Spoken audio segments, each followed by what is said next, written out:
আসসালামু আলাইকুম ওয়া রাহমাতুল্লাহি ওয়া বারাকাতুহু। সম্মানিত ইমানদার মুসলমান ভাই বোনেরা, আজ আমরা নাদিয়াতুল কোরআন প্রকাশনীর লাল কায়দা থেকে 11 নং ক্লাসটি করব ইনশাআল্লাহ। 11 নং পর্ব 13 নম্বর পৃষ্ঠা থেকে করব। ইতিপূর্বে 10টি ক্লাস দেওয়া হয়েছে 12 পৃষ্ঠা পর্যন্ত। আজকে 11 নম্বর ক্লাস 13 নম্বর পৃষ্ঠা থেকে শুরু থেকে শেষ পর্যন্ত একটি পৃষ্ঠার ক্লাস নেওয়া হবে ইনশাআল্লাহ। ইতিপূর্বে যারা ক্লাসগুলো করেছেন তো আলহামদুলিল্লাহ, যারা নতুন এসেছেন আজকের ক্লাসে ইতিপূর্বের ক্লাসগুলো করে আপনারা শিখে নেবেন ইনশাআল্লাহ। অতি সহজে কোরআন যদি শিখতে চান 27টি ক্লাসের মাধ্যমে কোরআন শেখানো হবে ইনশাআল্লাহ। এই 27টি ক্লাস করলেই আপনি ইনশাআল্লাহ কোরআন শরীফ পড়তে পারবেন, আশা করি ইনশাআল্লাহ।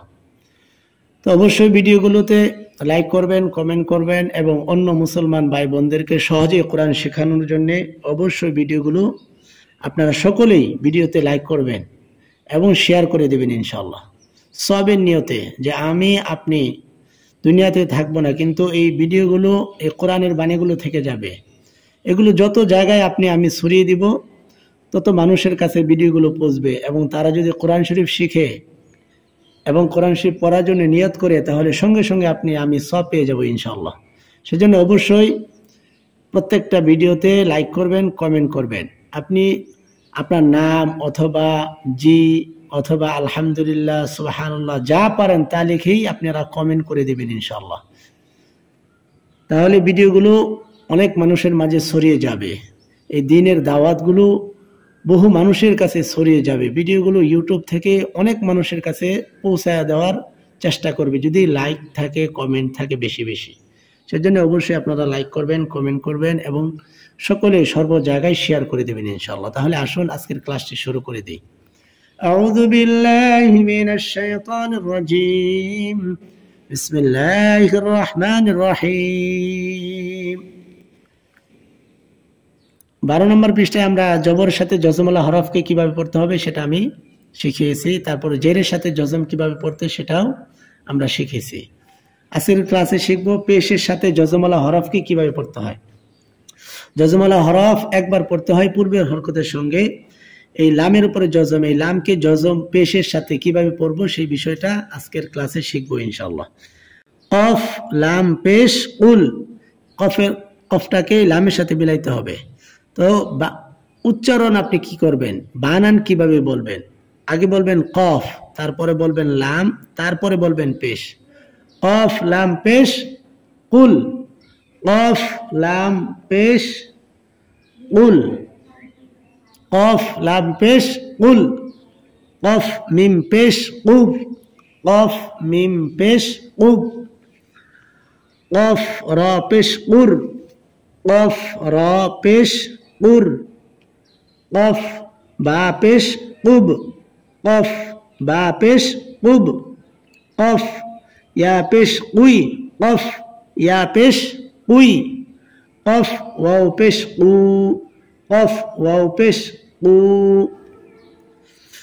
সিন, নুন, সিন, নুন, পেশ, সুন। সিন, নুন, পেশ, সুন। সিন, জিম, পেশ, সুজ। সিন, জিম, পেশ, সুজ। সিন, কফ, পেশ, সুক। সিন, কফ, পেশ, সুক। সিন, ফা, পেশ, সুফ। সিন, ফা, পেশ, সুফ। সিন, ইয়া, পেশ, সুই। সিন, ইয়া, পেশ, সুই। সিন, ওয়াও, পেশ, সু। সিন, ওয়াও, পেশ, সু। লাম, বা, পেশ, লুব। লাম, বা, পেশ, লুব। লাম, ফা, পেশ, লুফ। লাম, ফা, পেশ, লুফ। লাম, হা, পেশ, লুহ। লাম, হা, পেশ, লুহ। লাম, হা, পেশ, লুহ। লাম, হা, পেশ, লুহ। লাম, র, পেশ, লুর।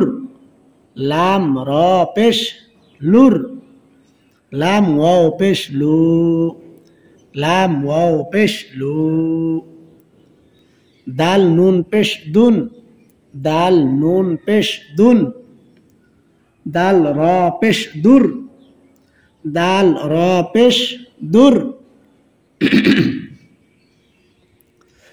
দাল কাপ পেশ দুক, দাল কাপ পেশ দুক।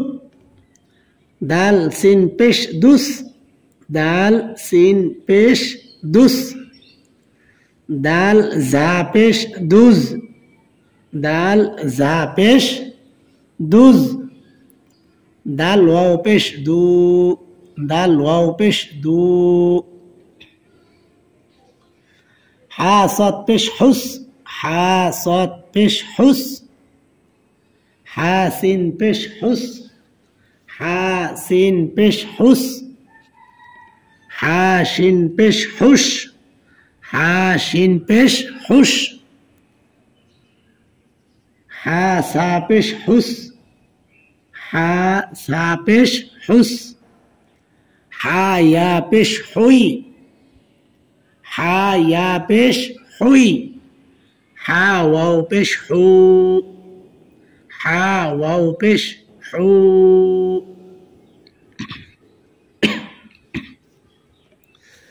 তো যজমলা হরফ পেশের সাথে কিভাবে পড়তে হয় শুরু থেকে এই পর্যন্ত আমরা শিখেছি। এখন আমরা শিখব এক জবর, এক জের, এক পেশের উচ্চারণ কিভাবে হয়। দেখুন, বা জবর বা, এটা তাড়াতাড়ি পড়তে হবে। বা আলিফ জবর বা, এক আলিফ টান হবে। আমি গতকালকে বলেছিলাম যে জবরের বাম পাশে খালি আলিফ থাকলে এক আলিফ টান। বা আলিফ জবর বা। তাজের তি, তাড়াতাড়ি হবে। তা ইয়াজের তি, এখানে এক আলিফ টান হবে। বলেছিলাম যে জেরের বাম পাশে জজমলা ইয়া থাকলে এক আলিফ টান হয়। তা ইয়াজের তি। সা পেশ সু, সা ওয়াও পেশ সু, এনে সা পেশ সু তাড়াতাড়ি হবে। আর সা ওয়াও পেশ সু এক আলিফ টান হবে। পেশের বাম পাশে জজমলা ওয়াও থাকলে এক আলিফ টান হবে। তাহলে এই কথাটা আপনারা সকলে মুখস্থ করে নেন যে জবরের বাম পাশে খালি আলিফ থাকলে এক আলিফ টান হবে। জেরের বাম পাশে জজমলা ইয়া থাকলে এক আলিফ টান হবে। পেশের বাম পাশে জজমলা ওয়াও থাকলে এক আলিফ টান হবে। এই বিষয়গুলো আমাদের সকলকে মুখস্থ করে নিতে হবে। এক আলিফ টান তিন জায়গায় হয়। জবরের বাম পাশে খালি আলিফ থাকলে এক আলিফ টানতে হয়। জেরের বাম পাশে জজমলা ইয়া থাকলে এক আলিফ টানতে হয়। পেশের বাম পাশে জজমলা ওয়াও থাকলে এক আলিফ টানতে হয়। তো জিম জবর যা, তাড়াতাড়ি হবে। জিম আলিফ জবর যা, এক আলিফ টান। হাজের হি, তাড়াতাড়ি হবে। আর হা ইয়াজের হি, এক আলিফ টান হবে। খ পেশ খু, তাড়াতাড়ি হবে। এখানে তাড়াতাড়ি খ পেশ খু। আর খ ওয়াও পেশ খু, এক আলিফ টান হবে। দাল জবর দা, দাল জবর দা। হরকতের উচ্চারণ তাড়াতাড়ি করতে হয়। হরকতের উচ্চারণ তাড়াতাড়ি। এই এক জবর, এটা হরকত। আর জবরের বাম পাশে খালি আলিফ, এখানে এক আলিফ টান। দাল আলিফ জবর দা। জালজের জি, জালজের জি। জাল লিয়াজের জি, জাল লিয়াজের জি। র পেশ রু, র পেশ রু। র ওয়াও পেশ রু, র ওয়াও পেশ রু, এক আলিফ টান। জা জবর জা, জা আলিফ জবর জা, এক আলিফ টান। সিনজের সি, তাড়াতাড়ি পড়তে হবে। আর সিন ইয়াজের সি, এক আলিফ টান হবে। শিন পেশ সু, শিন ওয়াও পেশ সু, এখানে এক আলিফ টান হবে। সদ জবর স, তাড়াতাড়ি হবে। সদ আলিফ জবর স, এক আলিফ টান হবে। দজ্জের দি, তাড়াতাড়ি। দত ইয়াজের দি, এক আলিফ টান। ত পেশ তু, ত ওয়াও পেশ তু, এক আলিফ টান হবে। সম্মানিত দ্বীনি মুসলমান ভাই বোনেরা, যারা আমার এই ক্লাসগুলো দেখে দেখে কোরআন শরীফ শেখার নিয়ত করেছেন তাদেরকে অসংখ্য ধন্যবাদ। কোরআন ছাড়া মানুষ যদি কোরআন না শিখে দুনিয়ার জীবন চালায় এবং পরকালে যায়, তাহলে অবস্থা খুবই খারাপ রয়েছে। সেজন্য অবশ্যই অবশ্যই পরকালে আমাদের জন্য কোরআন শাফাত করবে। আর কোরআন যার পক্ষে শাফাত করবে, আল্লাহ পাক কোরআনের শাফাত কবুল আর মঞ্জুর করবেন। আল্লাহ পাক কোরআনের কথাকে মেনে নিয়ে বান্দাকে জান্নাত নসিব করবেন ইনশাআল্লাহ। সেজন্য অবশ্যই অবশ্যই আমরা আমাদের সকলকে কোরআন শিখতে হবে। আর কোরআন যদি কেউ নাও শিখতে পারে, অবশ্যই অবশ্যই তাকে চেষ্টা করে যেতে হবে। বলবেন যে আমার তো অনেক বয়স হয়েছে, আমি তো কোরআন শরীফ শিখতে পারতেছি না, মুখস্থ করতে পারি না, মনে রাখতে পারি না। আপনার কথা সবই ঠিক আছে, আপনি পারেন আর না পারেন, আপনাকে কোরআন শরীফ শেখার চেষ্টা চালিয়ে যেতে হবে, আপনাকে চেষ্টা করতে হবে। সেজন্য অবশ্যই কোরআন শেখার জন্য অবশ্যই আমরা সকলে চেষ্টা করব, এবং সকল মুসলমান ভাই বোন যেন এই ভিডিওগুলো দেখে যেন তারা সহজেই ফ্রিতে কোরআন শরীফ শিখতে পারে। ধারাবাহিকভাবে আমি কায়দা থেকে ক্লাস দিতেছি, সহজেই যেন কায়দাটার সাথে মিলিয়ে মিলিয়ে মানুষ কোরআন শরীফ শিখতে পারে। আমি আপনাদের জন্য সহজ করার চেষ্টা করেছি, আল্লাহ পাক যেন আরো সহজেই আপনাদেরকে শেখানোর তৌফিক দান করেন, এবং আপনারাও সকলের কাছে ভিডিওটি পৌঁছে দেওয়ার জন্য সবের নিয়তে অবশ্যই শেয়ার করবেন, এবং বন্ধু বান্ধব ভাই বোন যারা কোরআন শরীফ পারে না তাদের কাছে আমার এই ভিডিওগুলোর কথা বলবেন, যে হুজুরে যে কোরআন শরীফ শিখাইতেছে খুব সুন্দর করে শেখানোর চেষ্টা করে, তুমিও চাইলে শিখতে পারো, এগুলো বলা বলি করবেন, একজন আরেকজনকে বলবেন ইনশাআল্লাহ। আর অবশ্যই আপনারা সকলে ভালো থাকবেন, সুস্থ থাকবেন। আর পাশাপাশি আপনাদের জন্য সপ্তাহে 1টি বা 2টি করে সূরা আমি ইউটিউবে দিব ইনশাআল্লাহ, 10টি সূরা দিব, এবং সহিভাবে যেন আপনারা নামাজ শিখতে পারেন, নামাজের কথাগুলো, নামাজের নিয়ম কানুন এবং দোয়াগুলিও আমি দিব। আপনারা চাইলে আমি প্র্যাকটিক্যালভাবে নামাজ শেখানোর ব্যবস্থা করব ইনশাআল্লাহ। আপনারা কমেন্ট করে জানিয়ে দিবেন কিভাবে নামাজ শেখালে সুন্দর হয়, কি কি বিষয় দিব ভিডিওতে, আপনারা কমেন্ট করবেন ইনশাআল্লাহ।